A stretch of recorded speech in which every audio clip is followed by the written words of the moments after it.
चलिए, पॉलिटी में आज हम एक कदम और आगे बढ़ेंगे। संविधान की इस विकास यात्रा में हमने आपको पिछले लेक्चर में शेड्यूल्ड एरियाज और ट्राइबल एरियाज के बारे में पढ़ाया। हमने आपको 5th शेड्यूल और 6th शेड्यूल का एक कंपैरेटिव एनालिसिस भी प्रोवाइड किया और यह बताया कि क्या क्या कॉन्स्टिट्यूशनल और लीगल प्रोसीजर्स एग्जिस्ट करते हैं, कहां पर प्रेसिडेंट की शक्तियां अधिक हैं, कहां पर गवर्नर की शक्तियां अधिक है और कहां पर केवल राज्य सरकार की ही एग्जीक्यूटिव पावर एग्जिस्ट करती है। That is the 6th schedule. Central government की एग्जीक्यूटिव पावर वहां तक एक्सटेंड नहीं होती। जहां एक तरफ हमने ये सारा प्रोविजन समझा, वहीं आज हम जो आपके सामने लेक्चर लेकर के आए हैं, इसमें हम आपको प्रैक्टिकल केस स्टडी के माध्यम से ये बताएंगे कि ऑटोनॉमस गवर्नमेंट की डिमांड क्यों रहती है इन ट्राइबल सोसाइटीज के बीच में। हम मिडिवल पीरियड से इनका पूरी हिस्ट्री आपको एवोल्यूशन ट्रेस करते हुए बताएंगे और बताएंगे कि ब्रिटिश पीरियड के दौरान क्या क्या एट्रोसिटीज हुई इनके साथ, इस तरह के कौन से ब्रिटिशर्स के लॉज थे जिसकी वजह से ये जो ट्राइबल सोसाइटीज हैं ये किन्हीं भी आउटसाइडर या सराउंडिंग मेजोरिटी कम्युनिटी की जब भी कोई इंटरवेंशंस होती है इनके एरियाज में, ये थ्रेटेंड फील करते हैं। अपने कल्चर, कस्टम, मैनर पर इन्हें एक थ्रेट महसूस होता है। वो सब कुछ हम समझेंगे। रिसेंटली कंक्लूड हुए गवर्नमेंट ऑफ इंडिया और बहुत से ऐसे ग्रुप्स जो इन्हीं रीजन्स की ऑटोनॉमी के लिए लंबे समय से फाइट कर रहे हैं, उनके बीच में हुए accord, that is the Bodo accord. तो हम Bodo territory, Bodo people, Bodo accord को रेफर करते हुए आज की इस प्रैक्टिकल केस स्टडी के माध्यम से सभी कॉन्स्टिट्यूशनल प्रोविजंस, लीगल प्रोविजंस और सभी कल्चरल हिस्टोरिकल एस्पेक्ट्स को अंडरस्टैंड करेंगे कि किस तरह से ये 6th और 5th शेड्यूल की जो मांग होती है और फर्दर वो मांग जब अकॉर्ड कर दी जाती है, जब वो एरियाज डिक्लेयर कर दिए जाते हैं, तो वो किस तरह से काम करते हैं। हम आपको बताएंगे अगले लेक्चर में आने वाले समय में कि अरुणाचल प्रदेश ने भी इस तरह की मांग की है कि उस राज्य को भी 6th शेड्यूल स्टेट डिक्लेयर किया जाए। तो आज इस प्रैक्टिकल केस स्टडी को अच्छे से सुनिएगा, समझिएगा। फिर नेक्स्ट लेक्चर में जब हम मूव करेंगे, जब आपकी प्रैक्टिकल अंडरस्टैंडिंग इस टॉपिक को लेकर के कंप्लीटली हो जाएगी, तो नेक्स्ट लेक्चर के तहत फिर हम जो भी गवर्नमेंट ऑफ इंडिया के द्वारा या प्राइम मिनिस्टर के द्वारा जाजा कमेटी अपॉइंट की गई, उसकी जो रिकमेंडेशंस रही, उनको जो सब्जेक्ट रेफरेंस दिए गए थे स्टडी करने के लिए, उसको समझेंगे और क्या कंट्रोवर्सीज और क्या ग्राउंड लेवल पर आज की डेट में डिप्रीवेशंस हैं इन ट्राइबल सोसाइटीज की, इन शेड्यूल्स के आने के बावजूद भी उन्हें डिटेल में अंडरस्टैंड करेंगे। क्रिटिकल असेसमेंट हम आपको प्रोवाइड करेंगे। तो चलिए, आज इस लेक्चर के माध्यम से हम बोडो अकॉर्ड लेक्चर के माध्यम से समझते हैं कि क्या है यहाँ की परिस्थितियां।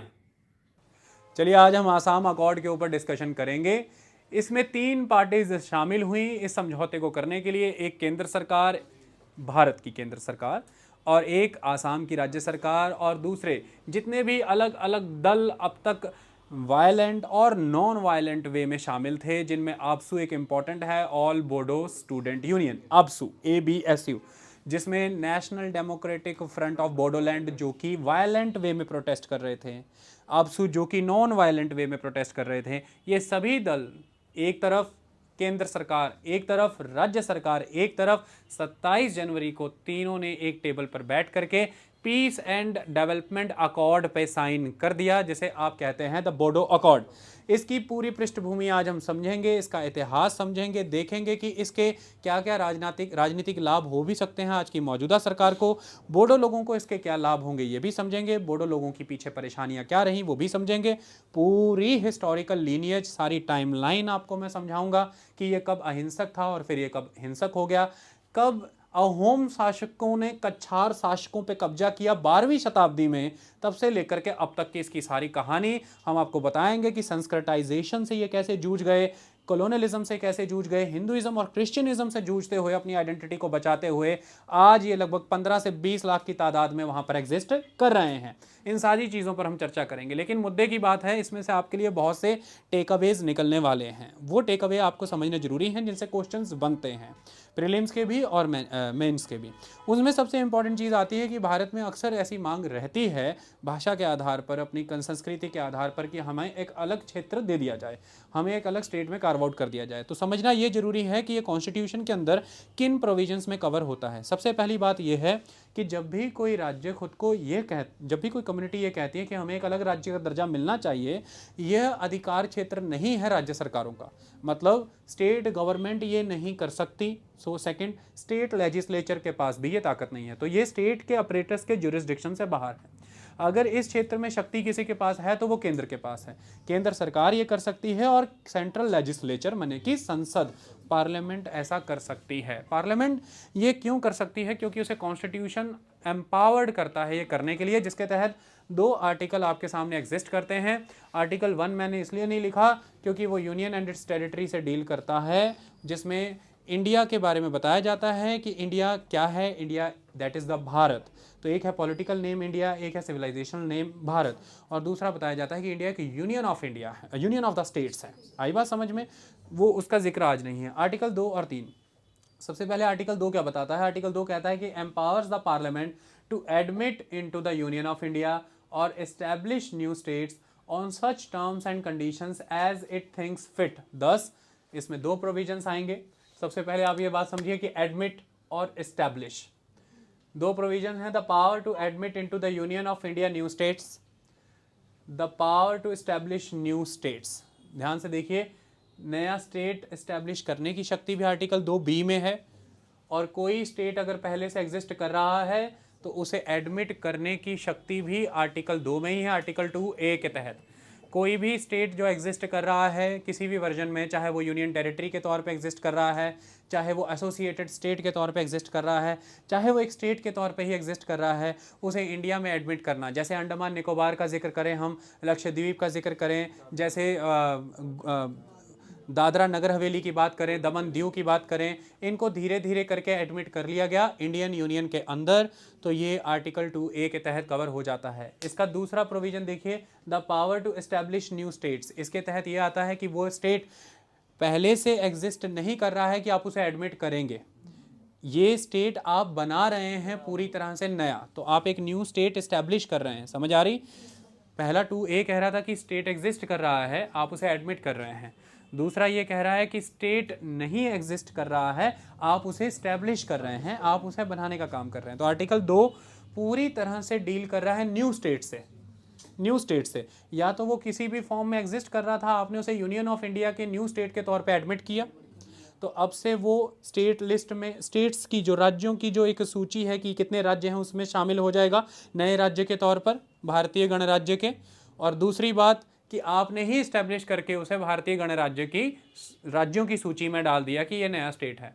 दोनों बातें समझ में आई? यहाँ पर स्टेट्स की लिस्ट है। सपोज कीजिए कि अगर हम बात करते हैं कि मैं 2014 तक की बात करता हूँ, तो 28 राज्य हैं भारत में। उन 28 राज्यों की बात अगर मैं करूँ तो उसमें 2014 में आंध्र प्रदेश से निकाल करके हमने नया तेलंगाना बनाया, तो तेलंगाना बना करके वो एक नया राज्य ही स्थापित हुआ ना, establishment of the new state, तो उसको हमने राज्यों की सूची में डाल दिया 29वें राज्य के तौर पर। तो एक नया राज्य बना भारतीय गणराज्य के तहत इंडियन रिपब्लिक के अंडर, और that state is called the Telangana. ये आर्टिकल 2B के तहत हुआ। आई बात समझ में? अब ध्यान से समझना है इस चीज को कि आर्टिकल 3 क्या कहता है। आर्टिकल 3 कहता है कि article 3 relates to the formation, यहाँ पर फॉर्मेशन है, और changes in the existing states of the union of India.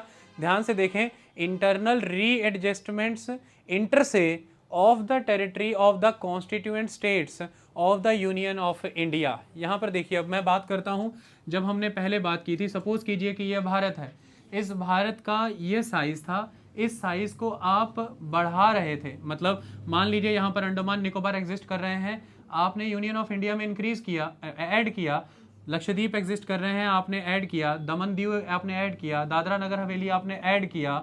इस तरह से जब आप ये नए नए राज्य या यूनियन टेरिटरीज ऐड करते गए तो इंडियन यूनियन का जो टेरिटरी है उसका साइज बढ़ता गया। आई बात समझ में? ये चीज़ क्लियर हुई? ये आर्टिकल 2A के तहत हुआ, आर्टिकल 2A के तहत हुआ। ये बात क्लियर हुई? It was in the article 2A, the power to admit into the union of India new states. Clear? अब आर्टिकल 3 के तहत आपने क्या किया है कि इंटरनल री adjustment inter se of the territories of the constituent states of the union of India. अब मान लीजिए मैं मेनलैंड इंडिया की बात करता हूं, तो यहाँ पर कई राज्य एग्जिस्ट कर रहे हैं ऑलरेडी। मध्य प्रदेश एग्जिस्ट कर रहा है, राजस्थान एग्जिस्ट कर रहा है, महाराष्ट्र एग्जिस्ट कर रहा है, आंध्र प्रदेश एग्जिस्ट कर रहा था। अब ये जो आपने इंडियन टेरिटरी है इसको ना तो घटाया ना बढ़ाया, ये वहीं की वहीं खड़ी है, लेकिन जो उसके राज्य हैं उन राज्यों की टेरिटरी में आपने बदलाव कर दिए। राज्य की टेरिटरी या तो किसी को दे दी या किसी से टेरिटरी ले ली। मान लीजिए कि सपोज कीजिए कि एक समय में पंजाब में परिवर्तन हुए, पंजाब का कुछ क्षेत्र हिमाचल प्रदेश के पास चला गया, कुछ क्षेत्र हरियाणा के पास चला गया। 3 ही राज्य रहे, पंजाब पंजाब, हिमाचल हिमाचल, हरियाणा हरियाणा, लेकिन टेरिटरी घटी बढ़ी। उनके क्षेत्र हिमाचल के बढ़े, जो भी पंजाब का हिंदी स्पीकिंग एरिया था जो पहाड़ी भाषा से जुड़ा हुआ वो हिमाचल में गया, जो भी हिंदी स्पीकिंग मैदानी इलाका था वो हरियाणा में चला गया, और पंजाबी स्पीकिंग एरिया जो है वो पंजाब में रह गया। और ये सारे सेटलमेंट्स 1966, 1966 और 1971 तक ये चलता रहा। इसके तहत राज्य 3 ही रहे, लेकिन टेरिटरी में आपने एडजस्टमेंट्स कर दी, टेरिटोरियल चेंजेस हो गए। इस तरह के और भी चेंजेस होते रहते हैं। कई बार आप दूसरे राज्य की तरफ एक राज्य की टेरिटरी बढ़ाते हैं, कई बार उसकी टेरिटरी इस राज्य की तरफ बढ़ती है, तो टेरिटोरियल रीएडजस्टमेंट्स होते रहते हैं। नामों का परिवर्तन होता रहता है, नाम चेंज करने से जुड़े कई परिवर्तन आपने देखे, कई नाम बदले गए हैं। उड़ीसा का ओडिशा कर दिया गया है, असम का असोम कर दिया गया है, कलकत्ता का कोलकाता कर दिया गया है। इस तरह से नाम बदलते रहते हैं। पहले पंजाब होता था PANJAB, अब PUNJAB के तौर पर जाना जाता है। ये नाम वगैरह बदलते रहते हैं। अब इसमें जो मेन परिवर्तन आपको नज़र आ रहा है, सपोज कीजिए कि आर्टिकल 3 है, उसमें आपने पंजाब वाला केस नहीं फॉलो करके सन 2000 में जो केस फॉलो हुआ उत्तर प्रदेश, मध्य प्रदेश और बिहार के साथ, उत्तर प्रदेश से निकला है उत्तराखंड, मध्य प्रदेश के साथ निकला ट्राइबल एरिया छत्तीसगढ़, बिहार से निकला ट्राइबल एरिया झारखंड, उत्तर प्रदेश से पहाड़ी इलाका निकला था उत्तराखंड।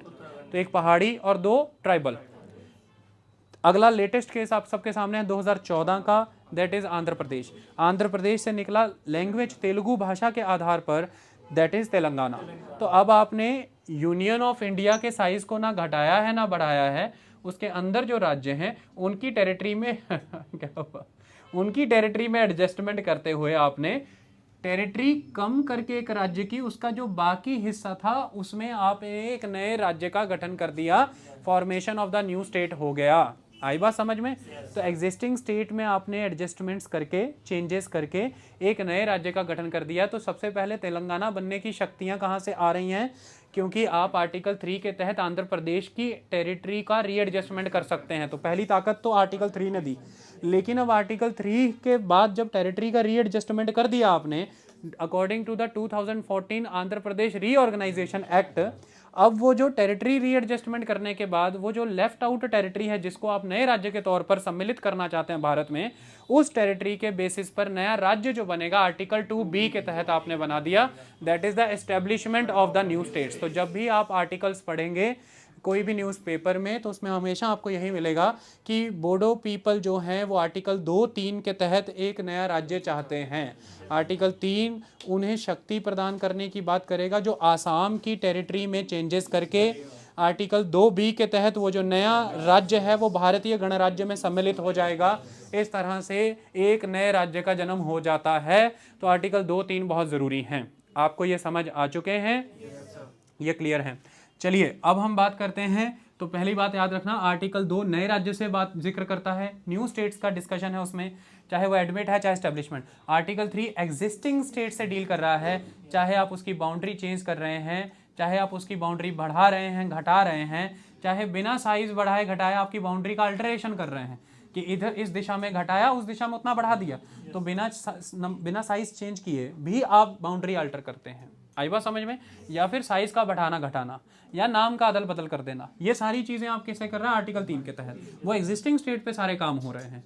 लेकिन नए राज्य से जुड़ा कोई भी मामला आर्टिकल 2A में, आर्टिकल 2B में आता है। अगर तो पहले से बना हुआ कुछ है उसे एडमिट करना है, आर्टिकल 2A। उदाहरण मैंने दे दिया आपको यूनियन टेरिटरीज। और अगर आर्टिकल 3 के तहत एग्जिस्टिंग स्टेट की बाउंड्री चेंज करके एक नया राज्य बनाना है तो आर्टिकल 2B। आई बात समझ में? अब है शेड्यूल 5 और शेड्यूल 6। अक्सर इनका जिक्र आता है। हम शेड्यूल 6 पे एक डिटेल में लेक्चर रखेंगे, लेकिन पहले आप ये बात समझ लीजिए कि हमारा सिटीजनशिप अमेंडमेंट एक्ट के ऊपर एक लेक्चर था, मैरिट एंड पॉलिटिक्स। उसमें सुनिए हमने बहुत सी चीज़ें शेड्यूल 6 से रिलेटेड बताई हैं। फिर भी आज हम आपको कुछ चीज़ें बताते हैं, ध्यान से सुनिए। देखिए, भारत में एक बात आपको हमेशा याद रखनी है कि एक पर्सन हुआ करते थे Jaipal Munda. He was very prominent person. भारतीय हॉकी टीम को वो गोल्ड मेडल विनिंग टीम के तौर पर एज अ कैप्टन लीड करते रहे हैं। खेलों में उनका बहुत बड़ा रुझान रहा है। और मैं आपको बता दूं, tribal peoples they are very very active in the sports. चाहे आप नॉर्थ ईस्टर्न के किन्हीं की भी बात कर लें तो they are very active in the sports. अब इम्पॉर्टेंट ये है कि जब उस समय में हमारी संविधान सभा संविधान बना रही थी, जो हमारी कॉन्स्टिट्यूएंट असेंबली थी, उसके सामने आदिवासियों के अधिकारों की बात करने वाले जयपाल मुंडा इम्पॉर्टेंट पर्सन के तौर पर जाने गए हैं। पढ़े लिखे एक विद्वान माने जाते थे ये। तो अब उस समय में जब लेजिस्लेटिव असेंबली में चर्चाएं हुई तो दो बातें निकल करके आई कि भाई सबसे पहली बात तो यह है कि इंडिया एक मेजॉरिटी कंट्री है जिसमें हिंदू पॉपुलेशन बहुत प्रोमिनेंट नंबर में एग्जिस्ट करती है, ये पहली बात है। सेकेंड इंपॉर्टेंट चीज़ आई कि अगर हम मेजॉरिटी को भी छोड़ दें तो एक वे ऑफ लाइफ होता है ट्राइबल, एक वे ऑफ लाइफ होता है सिविलाइज्ड। अब जब वैसे मैं इसमें बिलीव नहीं करता, ट्राइबल्स की अपनी सिविलाइजेशन होती है, लेकिन just for the purpose of explanation मैं ये समझा रहा हूँ। तो एक है सिविलाइज लाइफ जो कि मान लीजिए गाँव में और शहरों में है, जिनका रहन सहन बहुत अलग। एक है ट्राइबल पीपल जो primitive lifestyle, primitive tools, forest dwellers के तौर पर रहते हैं, शिफ्टिंग कल्टीवेशन करते हैं, हंटिंग गैदरिंग का काम करते हैं, ये सारी चीज़ें उनसे जुड़ी होती हैं। वो टेक्नोलॉजी, साइंस, इन चीज़ों में ज़्यादा इंडल्ज नहीं होते, विकास की तरफ आगे नहीं बढ़ते। बाहरी लोगों को लेकर के वो बहुत अपने आप में आइसोलेटेड रहते हैं, खुद को एक सेक्लूडेड एटमॉस्फेयर में रखते हैं, ये सारी चीज़ें। तो ऐसा माना गया कि भाई सिविलाइज्ड और ट्राइब्स के बीच में भी तो अंतर है। ये सारी चीज़ों में ट्राइब्स जो हैं ऑलवेज आइसोलेटेड रहती हैं, नंबर में कम रहेंगी, कहीं मेजॉरिटी प्लस सिविलाइजेशन इन्हें ओवर पावर ना कर जाए, ये ख़त्म ना हो जाए, इसके लिए इन्हें सुरक्षा देने का संविधान में प्रावधान किया गया। और आप सब ये जानते हैं कि जब संविधान एग्जिस्टेंस में आया था अपने 8 शेड्यूल के साथ ही आया था, मतलब संविधान में एग्जिस्टेंस में आने के पहले ही शेड्यूल 5 और शेड्यूल 6 डाल दिया गया था। ये मैं आपको बता देना चाहता हूँ। उसमें शेड्यूल 5 और 6 का अंतर क्या है वो आज आपको समझ आ जाना जरूरी है। इसकी डिटेल में एक एक बारीकी पे नहीं, लेकिन इसका अल्टीमेट एक्सप्लेनेशन आपको क्लियर हो जाएगा।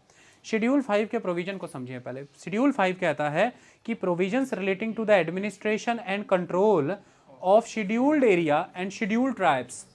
तो यहाँ पर वर्ड ध्यान से समझिए, वर्ड शेड्यूल्ड एरिया है, ट्राइबल एरिया नहीं है, और दूसरा है शेड्यूल्ड ट्राइब्स।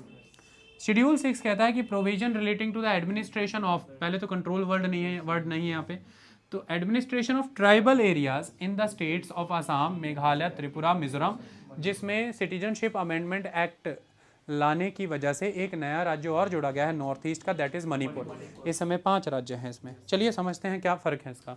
ध्यान से समझिए एक चीज़ के बारे में। मान लीजिए कि शेड्यूल 5 एरिया के तहत कोई राज्य आ रहा है।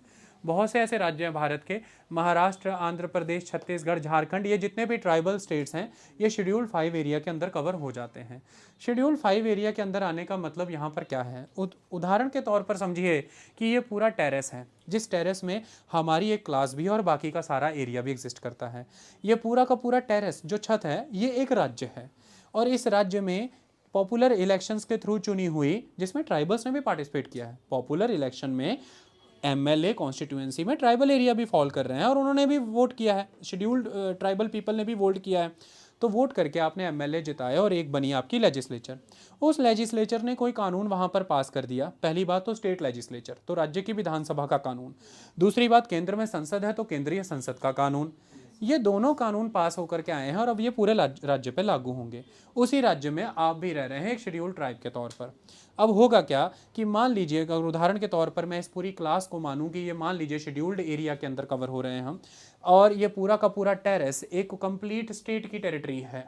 अब यहाँ पर जो भी इस राज्य की सरकार कानून बनाएगी या केंद्र की सरकार का कोई कानून बन के आया है, केंद्र संसद से, राज्य विधानसभा से, वो कानून हमारे और उस कानून को बनाने वाली संस्था के बीच, मतलब शेड्यूल्ड एरिया के लोग और वो कानून बनाने वाली संस्था के बीच मान लीजिए कोई कंसल्टेंट बॉडी एग्जिस्ट कर रही है।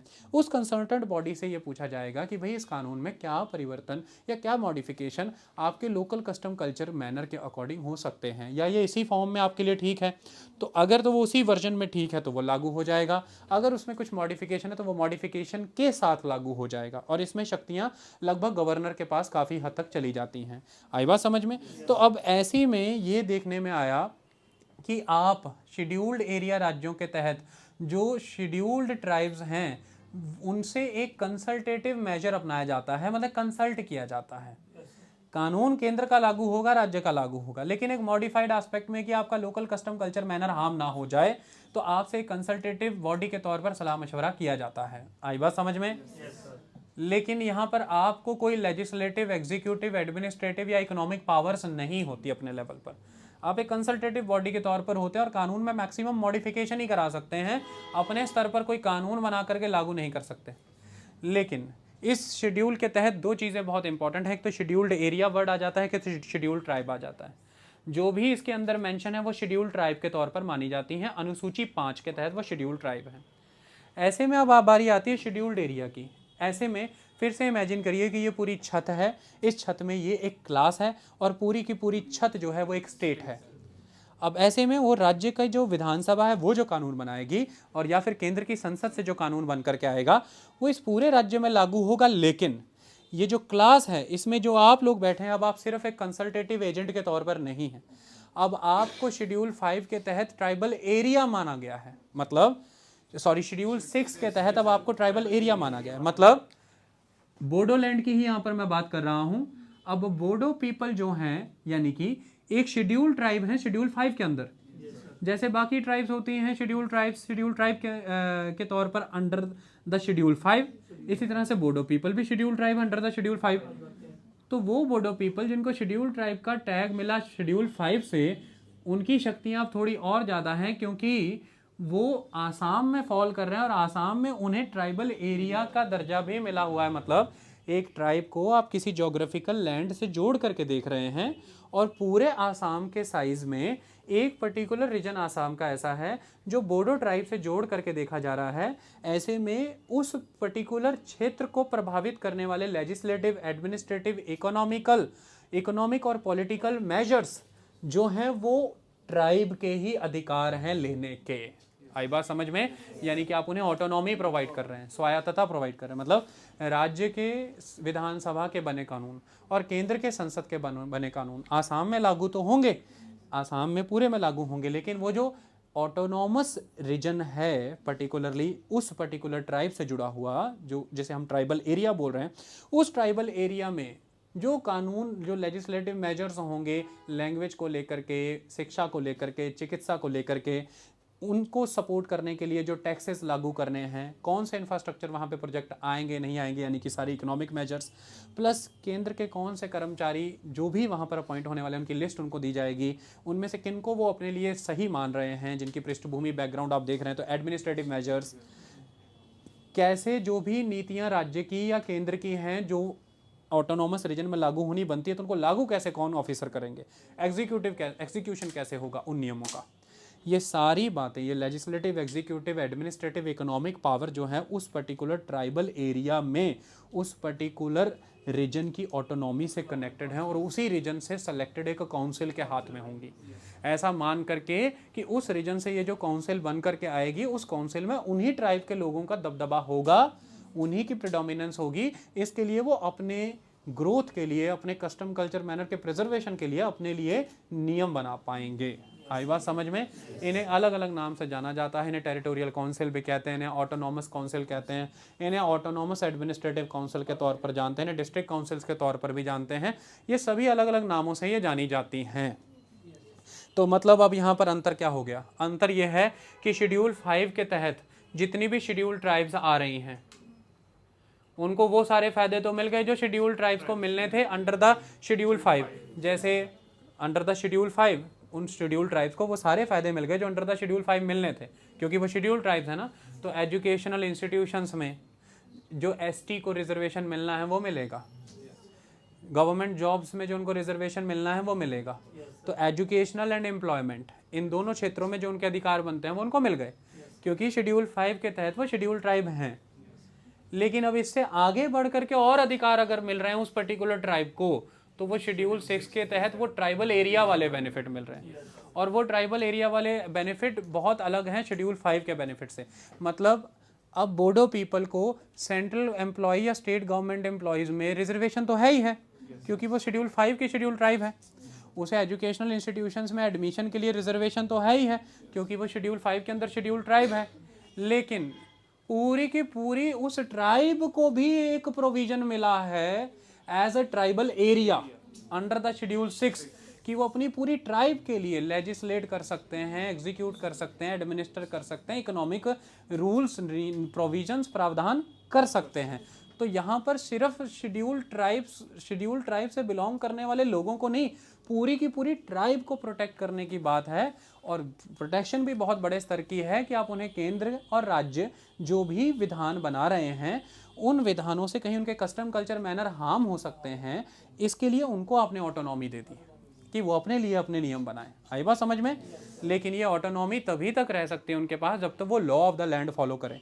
लॉ ऑफ द लैंड में यहाँ पे 3 चीज़ें आ जाती हैं। उन्हें सेंट्रल गवर्नमेंट जो संसद से जो कानून बन करके आ रहे हैं, जो राज्यों की विधानसभा से कानून बन रहे हैं, और जो कॉन्स्टिट्यूशनल लॉज हैं यानी कि जो संवैधानिक कानून हैं। तो ये कॉन्स्टिट्यूशन, संसद, विधानसभा, इनके नियमों की तरीके से ही चलना होगा। मतलब ऐसा है कि मान लीजिए, इस समय का उदाहरण देता हूं कि अगर मैं बोडोलैंड टेरिटरी की इस समय में बात करूं तो वहां पर केवल 27% ही बोडो पीपल है, 73%, 73% नॉन बोडो पीपल है।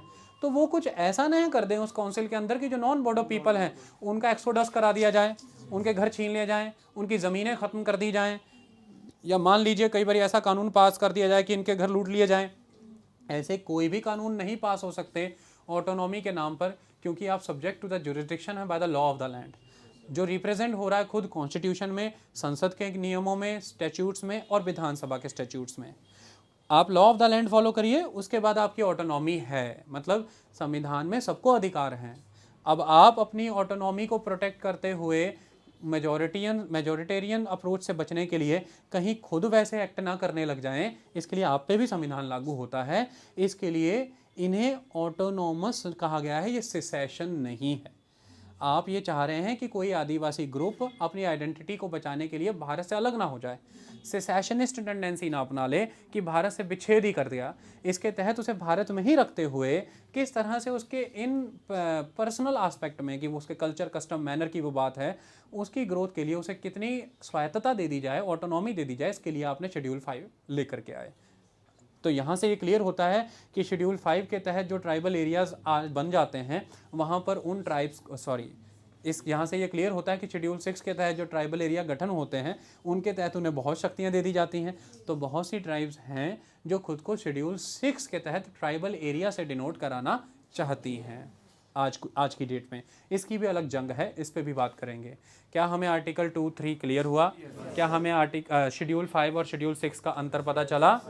मतलब बोडो पीपल को शेड्यूल 6 का ट्राइबल एरिया का फ़ायदा मिल रहा है, साथ ही साथ वो शेड्यूल 5 के अंदर शेड्यूल ट्राइब्स भी हैं। और पूरे भारत भर में ये शेड्यूल 6 का प्रोविज़न नॉर्थ ईस्ट में है, केवल 5 ही राज्यों में है, केवल आसाम, मेघालय, त्रिपुरा, मिजोरम, मणिपुर नया जुड़ा है। लेकिन पूरे भारत भर में अदर एरिया में इतनी ट्राइब्स अगर किसी स्टेट में है, इतनी एग्जिस्ट कर रही हैं कि वो एक पर्याप्त मात्रा में है और उनका कस्टम, कल्चर, मैनर उस स्टेट से ही डिस्टिंक्ट है, जुड़ा हुआ है, माना जाता है। तो उन राज्यों के लिए भी शेड्यूल्ड एरिया वाला प्रोविजन रखा गया है अंडर द शेड्यूल 5। तो वहाँ पर जो केंद्र के राज्य के कानून हैं वो मॉडिफिकेशन के साथ लागू होंगे, लेकिन उस शेड्यूल्ड एरिया वाले स्टेट्स में ऑटोनॉमस काउंसिल जैसा प्रोविजन नहीं रहता कि वो अपने लिए खुद से ही लेजिस्लेट करें, एडमिनिस्टर करें, एग्जीक्यूट करें, इकोनॉमिक प्रोविजंस करें। लेकिन शेड्यूल 6 में ये रहता है, जो कि नॉर्थ ईस्ट में लागू होते हैं। आई बात समझ में? ये दोनों भी समझा दिए। और आज के लेक्चर से आपका डील किसका है? शेड्यूल 6 का, इसका जिक्र होने वाला है। और आर्टिकल 2, 3 आपको दोनों क्लियर कर दिए हैं। तो आर्टिकल 2, 3 प्लस शेड्यूल 6 इसको लेके हम परस्यू करते हैं ताकि आपको लेक्चर प्रॉपर समझ आए हर टेक्निकलिटी के साथ। ओके, अब समझने की कोशिश करते हैं इस सारे मुद्दे को कि ये बोडोलैंड इशू है क्या असल में। उसके लिए चलना पड़ेगा पीछे इतिहास की ओर, तब जा करके ये सारी बात समझ में आएगी। देखिए, अगर हम बात करते हैं भारत की, तो भारत के इस क्षेत्र की अगर हम बात करें तो ये हमें क्लियर है कि ये particular region, that is the Himalayan region, the north eastern region. और यहाँ पर अगर हम बात करें तो आपको आसाम नज़र आ रहा है। अब आसाम की अगर हम बात करें तो आसाम में बह रही है ब्रह्मपुत्र वैली। ये हम आपको पूरा मैप भी लगा के दिखाएंगे, ठीक है। ब्रह्मपुत्र वैली के जो नर्दर्न एरिया है, ब्रह्मपुत्र वैली के नर्दर्न एरिया, इन नर्दर्न एरिया में रहती है बोडो ट्राइब। ब्रह्मपुत्र वैली के नर्दर्न एरिया में रहती है बोडो ट्राइब। किन किन डिस्ट्रिक्ट्स की बात करूंगा सब बताऊंगा मैप के थ्रू। अभी तो हमें कहानी समझनी है। देखिए, बोडो पीपल के बारे में कुछ कंसेप्ट समझिए। सबसे पहली बात यह है कि इनके बारे में ये कहा जाता है कि ये ओल्डेस्ट इनहैबिटेंट ऑफ असम है। They are the oldest inhabitant of Assam. Centuries से ये वहीं, शताब्दी दर शताब्दी ये वहीं रह रहे थे। तो मतलब जितने भी बाहर से आए हुए लोग हैं इनको उनसे निपटना पड़ा होगा। अब जब बाहर से आए लोगों की बात करते हैं, ये बड़ी कंफ्यूजिंग है पूरे वर्ल्ड के लेवल पे, क्योंकि भारत की भी बात करें तो सबको पता है कारवां आते गए, भारत बनता गया, हिंदुस्तान बनता गया। अमेरिका भी माइग्रेंट्स का है, भारत भी अगर देखें तो माइग्रेंट्स हैं, इस पे कई डिस्प्यूट हैं, चलिए उस पे बात आज नहीं करेंगे। मुद्दे की बात यह है कि ऐसा माना जाता है कि जो पूरा आसाम है उसमें ट्राइब्स को दो तरह से देखा जाता है। पहले जो है वो है हिल ट्राइब्स, और जो दूसरी है वो है प्लेन्स ट्राइब। तो plain tribes, hill tribes and plain tribes, पहाड़ी जनजातीय समूह और मैदानी जनजातीय समूह के तौर पर इन्हें देखा जाता है। तो पहली एक चीज़ तो एक कॉम्प्लेक्सिटी ये है। अब जब हम पूरे आसाम की बात करें तो इसका जो ईस्ट का क्षेत्र है, जो जाकर के मिलेगा नागालैंड के साथ, जाकर के मिलेगा मेनली ये सारा, ये पहाड़ी इलाका है। और अब हम बात करते हैं पहाड़, दैट इज़ द कछार हिल्स।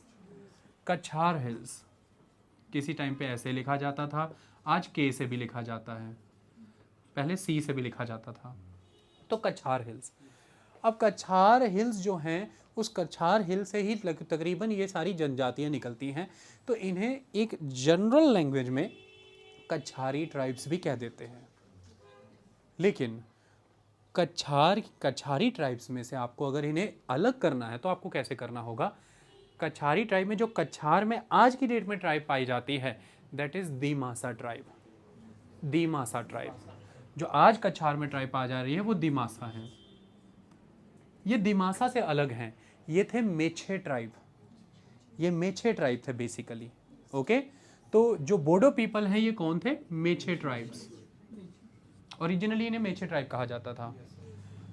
तो कछार से ही निकले हैं, कछारी ट्राइब के तौर पर माने जाते हैं।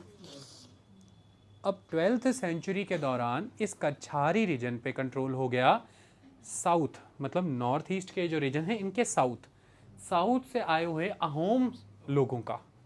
तो अहोम पीपल आए और अहोम शासकों ने कछार के शासकों को परास्त करके हटा दिया और यहाँ पर बस गई अहोम किंगडम्स। अहोम किंगडम्स क्योंकि वहाँ पर बसी, उनको धीरे धीरे खुद को आगे बढ़ाना था, तो अहोम्स के बारे में ये कहा जाता है कि वे उन्होंने प्रोग्रेस की, उन्होंने एग्रीकल्चर किया, उन्होंने ट्रेड किया, कॉमर्स किया। ये पहली बात। दूसरा, ये 12th सेंचुरी की बात कर रहा हूँ, अब ध्यान से समझो, यही वो समय है जिस समय में भारत में मुस्लिम राज्य स्थापित हो रहा है। तो जब उत्तर भारत में दिल्ली में 1206 कुतुबुद्दीन ऐबक, जब भारत में सल्तनत का समय आ रहा है, मुस्लिम राज्य, तो बहुत बड़ा एक वर्ग जो पंडितों का, ब्राह्मणों का एग्जिस्ट करता था, जो भारतीय शासकों को गद्दी नशीन करा के उनको लेजिटिमाइज करता था, विधि सम्मत करता था। तो इनसे उनकी प्रमुखता थी, इनकी प्रमुखता यहाँ पर कम होती नजर आएगी क्योंकि मुस्लिम राज्य है।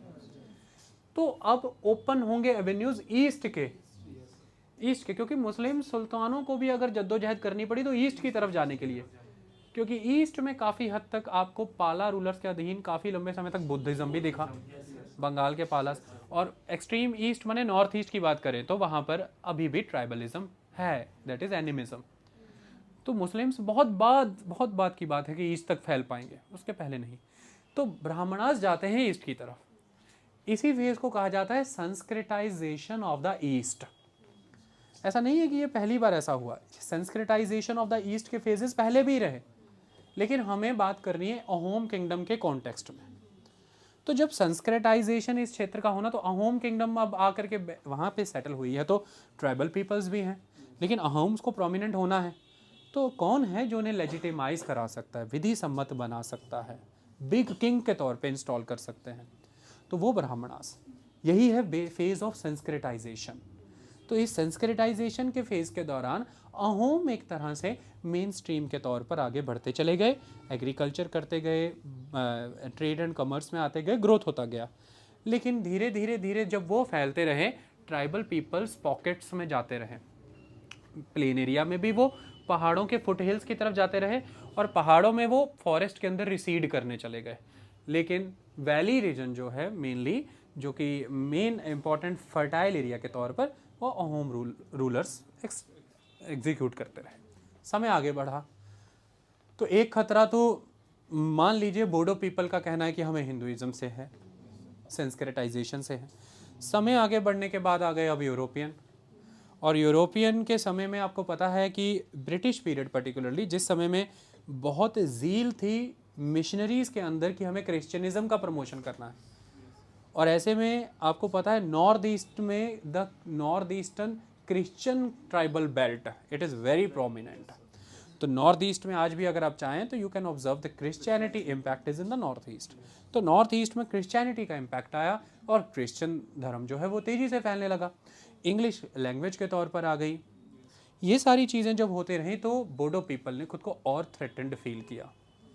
ऐसे में अंग्रेज़ों के बनाए गए अलग अलग कानून, 1870 ऑनवर्ड अंग्रेज़ों ने जंगलों को नियंत्रित करने के कानून बनाए, फॉरेस्ट को कंट्रोल रेगुलेट करने के कानून बनाए। ये सब अंग्रेज़ों की लैंड रेवेन्यू पॉलिसी सेटलमेंट का ही हिस्सा था। और जब ब्रिटिशर्स ने लैंड रेवेन्यू पॉलिसी सेटलमेंट बनाई है, आपने देखा उसका असर कि मैंने आपको सारे ट्राइबल रिवॉल्ट पढ़ाए हैं हिस्ट्री में। आपने देखा कैसे वो संथाल एरिया में गए, झारखंड, छोटा नागपुर एरिया इनक्रोच कर दिया। क्यों? क्योंकि आपने बंगाल में ज़मींदारी कानून लागू किया था। और जब जिस आसाम की मैं बात कर रहा हूँ, ये आसाम लगभग इसका वेस्ट का काफ़ी बड़ा हिस्सा बंगाल का पार्ट भी था। तो अब आपने बंगाल की जब जिक्र किया तो आपने बंगाल में ज़मींदारी कानून लागू किया, कई सारे लोगों से ज़मीन के अधिकार चले गए, ज़मींदारों के पास आ गए। वो सारे लोगों को वहाँ से डिसलॉज करके आपने एग्रीकल्चर के प्रमोशन के नाम पर ट्राइबल एरिया में जाकर के सेटल्ड फार्मिंग कराना चाहा। ऐसे में आपने बाहरी लोगों को ट्राइबल एरिया में ला करके सेटल किया जो फार्मिंग कर सकते हैं। शाहूकार की एंट्री कराई, बिजनेस ट्रेडर की एंट्री कराई, मिडल मैन की एंट्री कराई, बिचौलिए की एंट्री करा दी, मनी लेंडर की एंट्री करा दी और ट्रेडर की एंट्री करा दी। इस तरह से हमने देखा कि कैसे संथाल इलाके में भी, उड़ीसा के कई क्षेत्रों में जो ट्राइबल पीपल हैं उन्होंने विरोध किया कि हमारा कस्टम कल्चर मैनर नुकसान हो रहा है, हमें तबाही मचाई जा रही है। ये चलता रहा। यही सारा सिलसिला हुआ नॉर्थ ईस्ट में भी, और नॉर्थ ईस्ट के क्षेत्र में भी अंग्रेज चाय उगाने के नाम पर जो असम के मैदानों को कंट्रोल करते चले गए। जैसे ब्रिटिशर्स का जो ट्रेड होता था, उस ट्रेड में चाय एक बहुत अहम हिस्सा था और वो आती थी चाइना से। लेकिन चाइना की ये खासियत थी कि चाइना बदले में अंग्रेजों से कुछ लेता नहीं था, तो चाइना को देना पड़ता था इन्हें गोल्ड।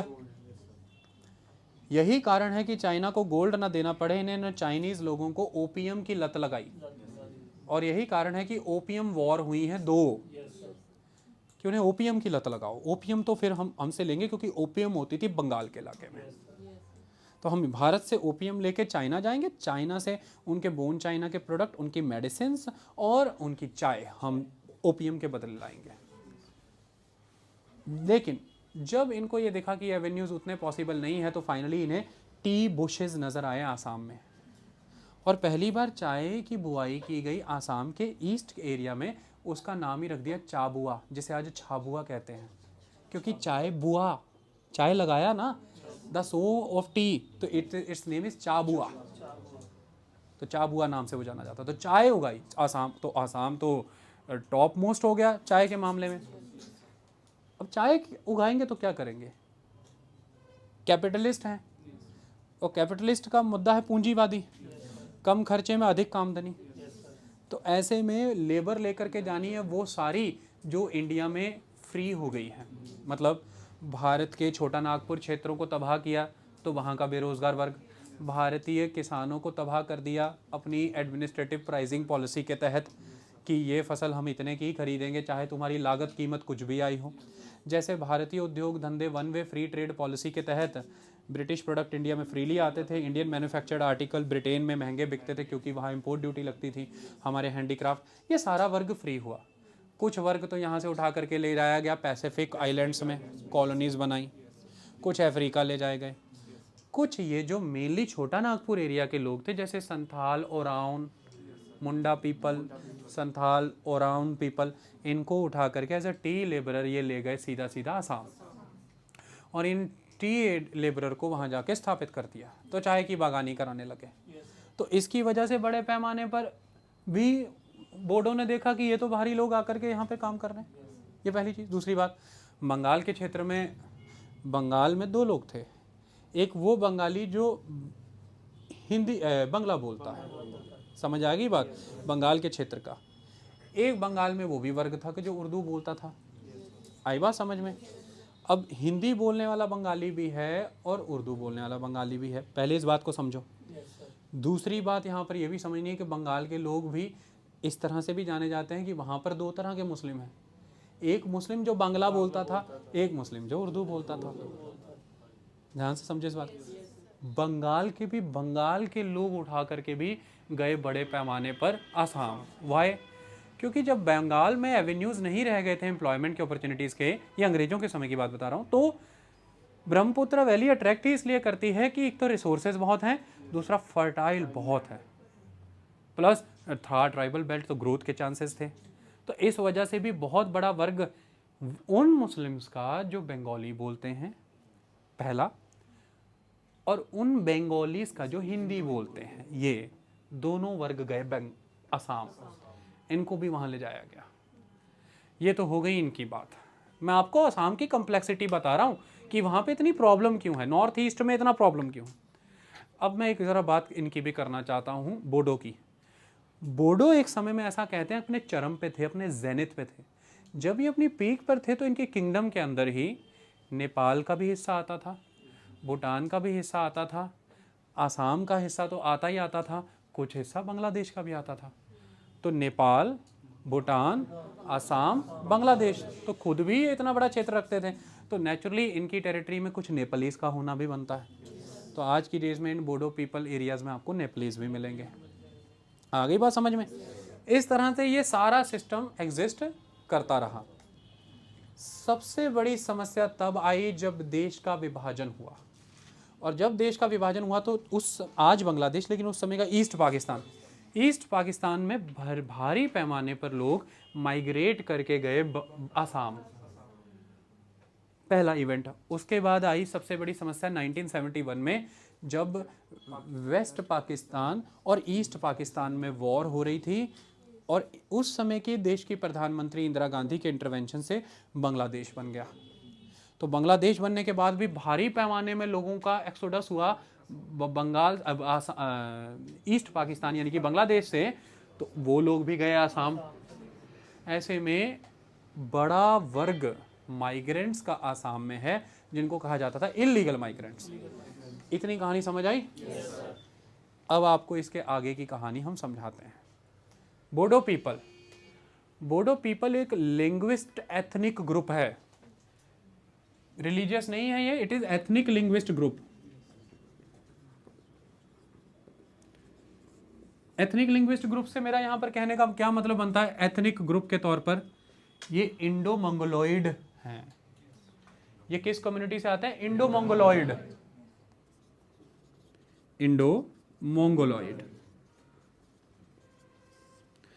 लैंग्वेज फैमिली वाइज अगर मैं देखूं तो ये किस फैमिली से आते हैं? अगर मैं लैंग्वेज वाइज देखूं तो ये किस फैमिली से आते हैं? सिनो तिब्बतन लैंग्वेज फैमिली से आते हैं, जिस सिनो तिब्बतन लैंग्वेज फैमिली के अंदर ईस्ट, साउथ ईस्ट एशिया और साउथ एशिया की लगभग 400 भाषाएं आ जाती हैं। उस सिनो तिब्बतन फैमिली से आते हैं ये ब्रांच। सिनो तिब्बतन फैमिली की कौन सी ब्रांच से आते हैं? ब्रांचेस होती है ना, मैंने रेस का चैप्टर पढ़ाया था। तो ब्रांच में आते हैं तिब्बतो बर्मन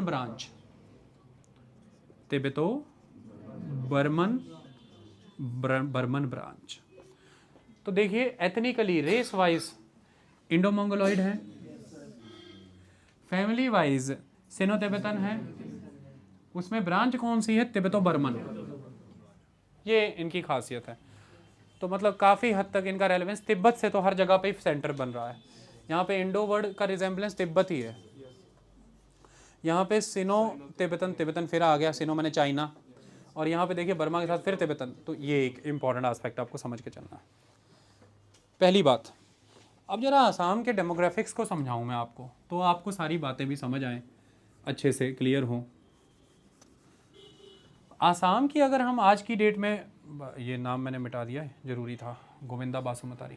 आसाम की अगर मैं आज की डेट में बात करूं, अप्रोक्स मान लीजिए कि 3 करोड़ के अराउंड वहाँ की पॉपुलेशन है। इसमें से somewhere around 42 lakh tribal peoples हैं। 42 लाख ट्राइबल हैं। अब ये जो 42 लाख ट्राइबल पीपल हैं, इनमें से लगभग 15 से 18 लाख के अराउंड बोडो पीपल एग्जिस्ट कर रहे हैं। 15 से 18 लाख बोडो है, क्योंकि ये जो 42 लाख ट्राइबल पीपल हैं इनमें हिल ट्राइब्स भी हैं, इनमें प्लेन ट्राइब्स भी हैं। हिल ट्राइब्स में कछार इलाके में दिमासा ट्राइब और कार्बी आंगलोंग एरिया में कार्बी ट्राइब, जिसे पहले मिकिर भी कहते थे। तो एक है कार्बी आंगलोंग एरिया तो कार्बी ट्राइब, कछार एरिया तो दिमासा ट्राइब, और ब्रह्मपुत्र का northern valley area plain areas तो प्लेन एरियाज में मेनली बोडो ट्राइब। अब कहा यह जाता है कि 3 करोड़ में से पूरे 42 लाख ये जो ट्राइब हैं, इन ट्राइब में से 15 से 18 लाख तो इनका 1.5 मिलियन से 2 मिलियन के अराउंड तो यही अकेले हैं। तो ऐसे में ये माना जाता है कि ये लगभग पूरी जनसंख्या का 5 से 6% हिस्सा रखते हैं। ये पूरी पॉपुलेशन का 5 to 6% के अराउंड माने जाते हैं। और अगर पूरी पॉपुलेशन वाइज देखूं तो 5 to 6% है 3 करोड़ के कंपैरेटिवली। लेकिन यहाँ पर एक बात समझने की ज़रूरत है, ट्राइब्स में नंबर देखिए कहाँ खड़ा है, लगभग 41% के अराउंड।